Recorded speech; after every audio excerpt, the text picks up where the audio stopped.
Ma buonasera a tutti amici da Napoliello 87 e Forza Naples. Io sono tornato da Malain, sono tornato da Milano, dove non è piovuto per 3 giorni, tempo nuvoloso, ritorno in Toscana e trovo un tempo da Juve, un tempo da Juve trovo qui in Toscana, dove mezzo allagata la Toscana, tutti galleggiano e anche lo Juventino galleggerà. Ah ah ah. A parte scherzi, a parte scherzi, che queste sono cose poco da scherzare. Parliamo della partita di questa sera tra Albania e Francia, che finisce 2-0 per la Francia.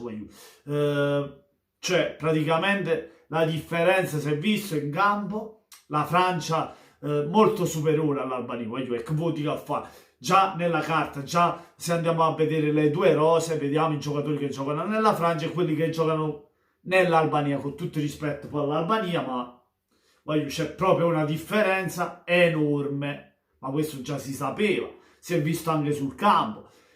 Dobbiamo dire che la Francia, primo tempo, molto meglio, Secondo tempo, vabbè, avendo in mano il risultato, diciamo, nel primo tempo, con un gol di Tolisso, con assist di Griezmann e anche gol di Griezmann.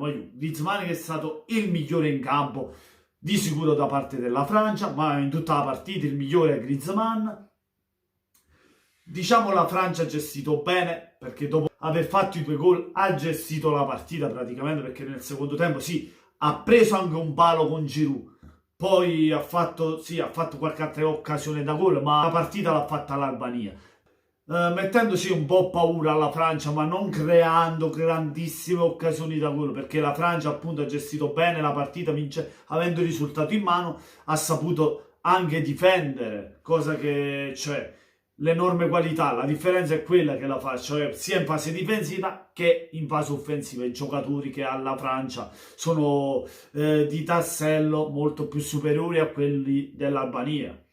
Da parte dell'Albania ha fatto qualcosina Jim City quando ha giocato, ovviamente quando è entrato, Isai, Manai ha cercato di far gol, ma comunque l'Albania è un po' troppo lenta nella fase offensiva, la Francia riusciva sempre a contrastare. Quando ripartiva la Francia a palla a piede, creava sempre qualche rattaformaggio alla testa dell'Albania, metteva sempre in difficoltà l'Albania. L'Albania, cioè, quando attaccava la Francia si cagava a mano praticamente. La Francia creava sempre qualcosa, mentre l'Albania cercava di creare qualcosa, ma la difesa della Francia ha tenuto molto bene, che non riusciva neanche a creare quel qualcosa all'Albania per far male alla Francia.